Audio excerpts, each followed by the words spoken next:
to this small presentation about the pyramids on Sudanese banknotes. Full disclosure, though, I am not a Sudanese banknote expert, nor am I guess you would call it a pyramidologist or a pyramid expert. But I do have some banknotes of Sudan, and I stumbled upon these not too long ago, and I was surprised.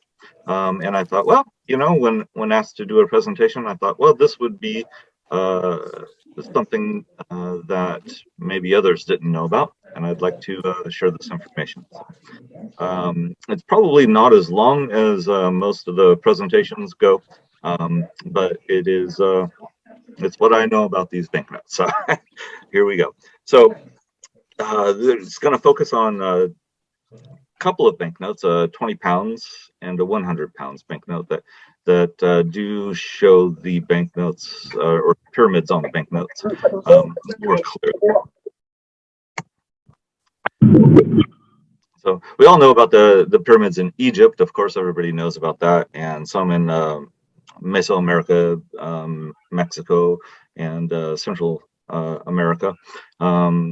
I was not aware of them in the Sudan.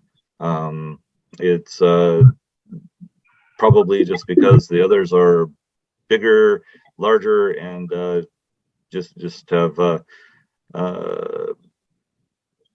had more exposure in the press and in the movies and everything else. They just like all the other pyramids have been, they've been plundered, they've been damaged, some due to the ravage of time, other to people themselves. But as the rest of them, they still have some secrets to share with us. And here you can see on one of the more recent banknotes some of the pyramids depicted on one of the vignettes. There you can see it quite clearly. And this is really the one that made it clear to me what they were. And here you can see pyramids. You can tell it is in fact a pyramid. However, they're a lot smaller. They're a lot steeper in their sides, and definitely look different from some of the other pyramids that we might be used to seeing. These were made by the Kushite kingdom, and I had definitely heard of the Kush area in Egypt, or rather in Africa, but I didn't know much about the Kushite kingdom. They were located further down the Nile in northern, what is today northern Sudan and southern Egypt. When these were actually discovered by the European explorers, they pretty much just called them the Nubian pyramids, because that was what the area was also known at that time. Hey, Here's David, yes? Try clicking that button in the upper left at the top of your screen that says "From Current Slide." I had done that before. Let's see. Can you see this now? It didn't. It didn't really change much. Strange. Okay.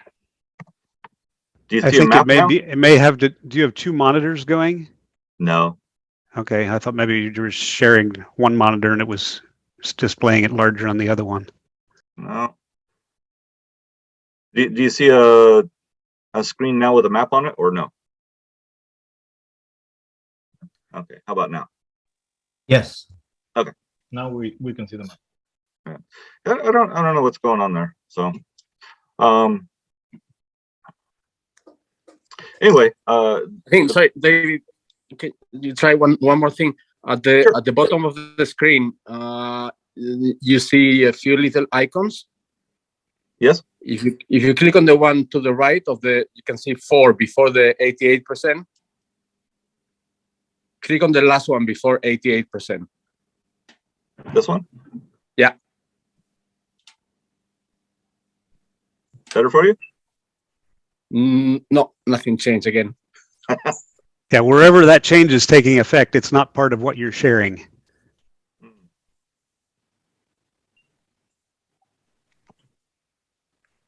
All right. Okay. Sorry. Go ahead. Okay. Yeah, I don't know. Anyway, so the Kushite Empire has a ancient history. It goes back to 2400 BC, and they, of course, had a great trade going on in the area between the countries and the people in the area, and it extended on. Actually, it had more trade going up into the Mediterranean as well. But these pyramids that we're going to see on these banknotes are actually dating only back to about 300 BC. So they're much more recent pyramids than those that we're used to seeing in Egypt. And they were definitely influenced by the Egyptian pyramids, but they are a lot newer pyramids. And here you can see geographical representation, a little bit of a difference between them, showing basically the slopes of the pyramids of Egypt, which would be depicted on the left side, and the ones in Sudan more on the right side. The ones in Sudan have a much steeper angle of about 70 degrees overall, whereas the ones in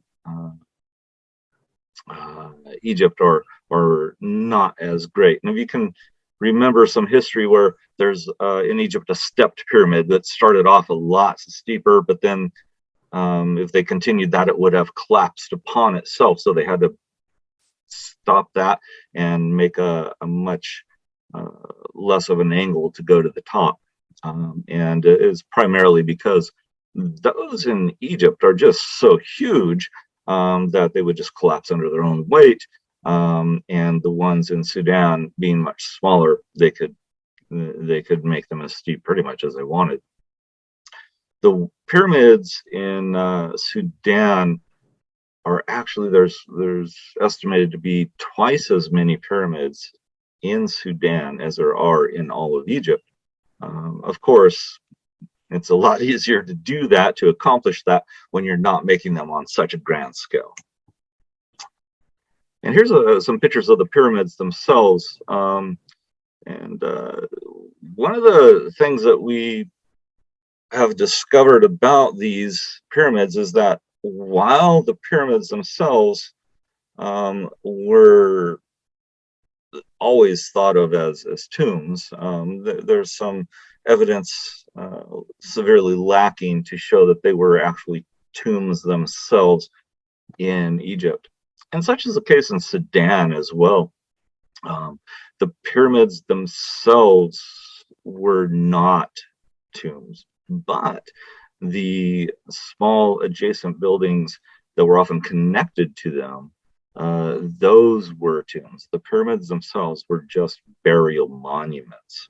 The chambers where people were actually laid to rest were really just a stone slab inside some adjacent structures. And here you can see this person here where my cursor is, that's a man standing there in the middle of the desert. And here's some of the pyramids that are there. So you can see how much smaller they actually were.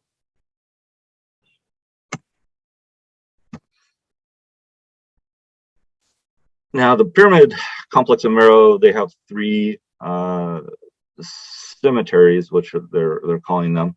And there's quite a lot of tombs there, and associated pyramids as well. As you can see here, there's a lot of kings and queens buried there, but an awful lot of actually common people. So at this time, even more commoners could be buried in there. It wasn't just reserved for the royal people at all. And in this depiction down here is a drawing from a guy that discovered these, Frederick Loud. He discovered these for the rest of Europe. And this is a depiction that he had drawn up during his discovery.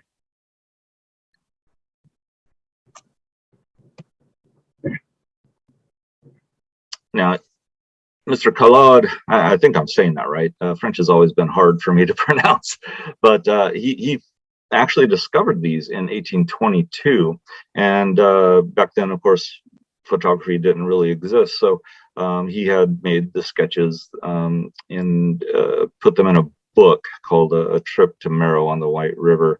And the White River is actually, you follow my cursor here, this is actually all the Nile, and it splits here, and you have the blue Nile on this side and the white Nile here. And circled here is the Meroe pyramids. So that's where they're actually at, is right here, not too far from the white Nile. So when he got back and published his book, it talked about some treasure that he had found there, and it attracted some people. One of the main people that it attracted was a treasure hunter, and we'll talk about him here in a minute. This is a little bit different depiction here. This is made in 1828. This is 2 years after Khalad published his book, and shows a lot of greenery there, which is not actually existent. And so it's pretty close to the Nile, but this sort of lush greenery seen there is not actually something that is currently there at this time anyway. You can see early on some of these pyramids were destroyed already, probably just through time and perhaps some people getting into them, but mostly probably just because of time. Now the treasure hunters, this is the meat and potatoes of this here. There was a guy named Giuseppe Ferlini. He was a ex-army doctor, and he teamed up with another Albanian treasure hunter named Antonio Stefani. And they had got a hold of a copy of Khalad's book, and decided to make their way to the pyramids of Meroe to see what they could plunder from there. Archaeology at that time was really just in its infancy. However, these two guys were not archaeologists, and I think we should understand that what they had done, though not excusable in any way, shape, or form, these people that went there were men of their age. They were not doing anything that most people at that time would have thought was wrong. Of course, we think of that as wrong today, but at that time, that was the thing to do. So they went out and traveled there and went to make their fortune. Here's Mr. Ferlini in a local costume. He does have a photo there. They had plenty of time to go there. They had to, there wasn't any airplane going to take them there, so it took quite a while. And during their time, of course, he probably memorized Khalad's book, and that helped him to understand that the treasure that he was looking for was probably going to be in the uppermost parts of the pyramids. And so he formulated a plan on how to get to them. And being a man of his age, he wanted to use what was his modern conveniences at that time. to make it easier on him, just like we would use a backhoe or a bulldozer today. Ferlini, however, planted explosive charges in the pyramids and blew them up. You can see all the decapitated pyramids here. It's a sad thing that he had done that. Again, a man of his age at that time, archaeology really didn't exist, especially in a far off remote place like this was.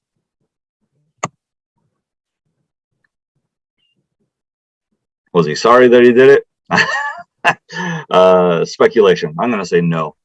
He was after something, and he wanted to get the treasure. But even still, to destroy such beautiful monuments as these, you had to be really pretty much a jerk. And I think that was probably his personality there. So studying his book and making his way there, he was right. There were treasure to be found there. However, it was not in the pyramids. It was in the attached and adjacent structures. So the pyramids that he blew up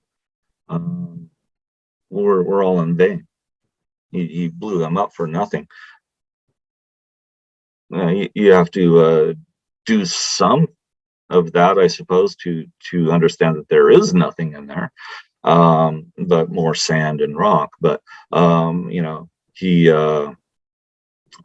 was a greedy guy, and knowing where he found his treasure in the within the tombs, he decided to keep that to himself. So by the time that he got back, he said, all the treasure I found was in the top of the pyramids. He wanted to make all the people that came after him waste their time, efforts, and money and not find more treasure, in hopes that he would actually get back there to find more. In the meantime, he took what treasure he did find and he made his way back to Europe to make his fortune, hiring some thugs along the way to keep him safe. Fortunately, most of the treasure that he wound up selling for his profit was bought by one guy, King of Bavaria named Ludwig I.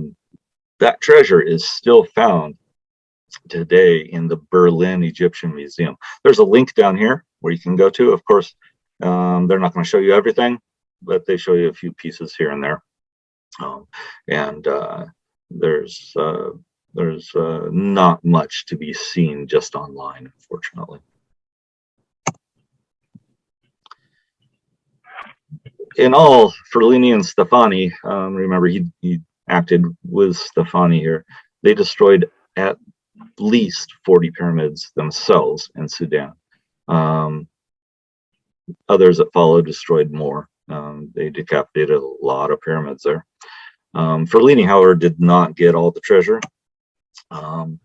Recent excavations showed, hey, there's more treasure to be found, and showed that the trade that was active in Meroe and the White River area there went all over the Mediterranean, and even further, really.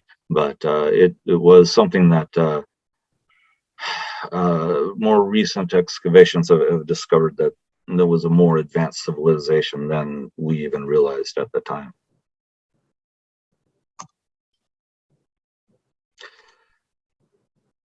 It's a protected site these days. UNESCO has protected it. Damage obviously has already been done. It's almost a day late, but it's not a dollar short. One of the things that being a UNESCO World Heritage Site allows is, money comes in, donations, and they can rehab some of these pyramidal structures. And you can see here, some of the pyramids of Meroe have been reconstructed, and they have the sides smoothed out and everything just like they would have been at that time. And you can see the new pyramids, they look lovely. it makes you sad to see the blown up pyramids in the back there, though.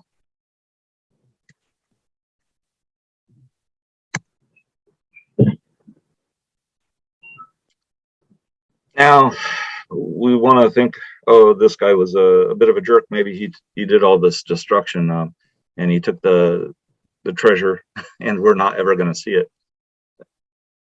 Is it really that different from what we do today? It's only been 100 years since the pyramids of Meroe were looted, to that which happened with Howard Carter when he discovered King Tut's tomb.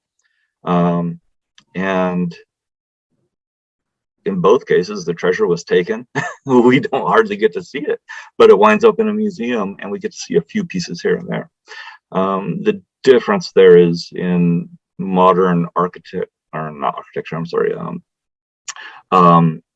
modern archaeological methods, that they do try to preserve the buildings and the artwork that is there. We don't find too many people taking dynamite to pyramids these days. So on the banknotes, Sudan has neglected pretty much these pyramids to be commemorated on banknotes in the past until recently. In 1996, you have a 1,000 dinars, and in 2002, the 5,000 dinars, which is, you see a detail at the left. The detail here is blown up several times, just so that we can actually see what it is. They have shapes, really, is all they are. Seeing some of the pyramids that we've seen, some of the photos, we can recognize that one of these there in the middle is a destroyed pyramid, and the one above it here, this one here, is obviously more of a pyramid, but again, very small. You'd have to know what you're looking at really to understand what they are.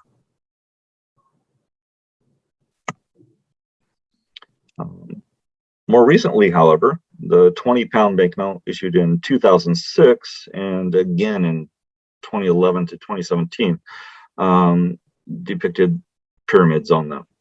The Central Bank of Sudan, however, did not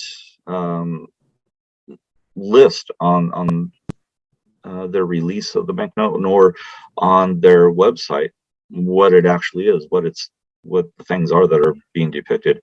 And as a result, catalogers put down what they can see. Yeah. And so we see machine and oil rig, or machinery and oil derrick, in some of the catalogs and online listings for these banknotes, because we just don't understand, we don't see the pyramids clearly. And here's a depiction of that 20-pound note. Some of you have probably seen this. It's a very common, very inexpensive note. And you can see an oil derrick to the right, some machinery, looks like a water wheel perhaps in the center, and then the pyramids up here. And you know, when I first got this note, I looked at it and I thought, oh, those might be like a processing plant for some sort of salt or something else. You know, I didn't realize that those were actually the pyramids. And even a little bit larger here, you just can't really see what it is. With these other structures here, what you see here, the funerary slab is located inside these tombs here, but we're not used to seeing those associated with pyramids, and I just assumed that was part of a factory. Kind of naive, I suppose, but I wasn't the only one, evidently. In 2019, they issued a 100-pound note, and the pyramids took on the more prominent spot, like we saw in the beginning of this presentation. It's a much larger, more central vignette, and it's obvious what they are. And here's that note itself. Again, sorry for the small size. It'll get a little bit bigger here, but you can see the pyramids, the destroyed ones, and then some of the refurbished ones in the front here. A pyramid drawing here. And of course, the back shows their dam. and here we can see a more better revelation of what this is. We can see two pyramids here, and it looks very much the same. What I'm thinking though is that this destroyed pyramid line here is actually these three over here on the right side of the photograph, and they just kind of match up to me. So it's not an exact photo replicate, but it is very close. So you can see what it is. It's obvious at this point that these are actually pyramids on the banknote and not just a pyramidal shape, if you will. So we often see them in Egypt and Mexico. We've seen them on banknotes in both countries. But you know, myself, I just stumbled upon them like Kailad did in 1822. Just, hey, what the heck's going on here? And that's why I was really amazed to find these and to learn more about these. Still not a whole lot of information on these pyramids because so much was destroyed. And not much history has been found because I believe some of the remoteness of the area, of course, hampered it in the early ages. And well, the other ones are much more majestic. They're much more huge, and had cultures that were much more prominent than the culture there in Sudan was. So that's the end.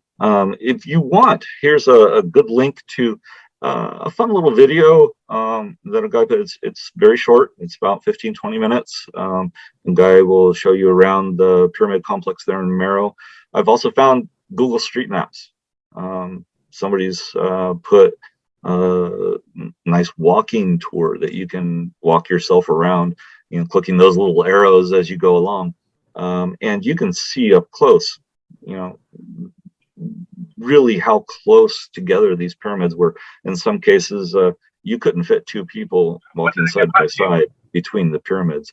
And it shows you inside some of the funerary tombs, and very, very interesting little thing that you can see there in just Google Street View. There's some references that I have there, and that is it. Like I said, there's a pretty short presentation. So I am sorry. I do apologize for the glitch. Why we can't have the slideshow a little bit bigger, but at least we got to see something of it. And I hope you enjoyed it. If you didn't enjoy it, I hope you learned something. If you didn't learn something, then I hope you have a great rest of your weekend.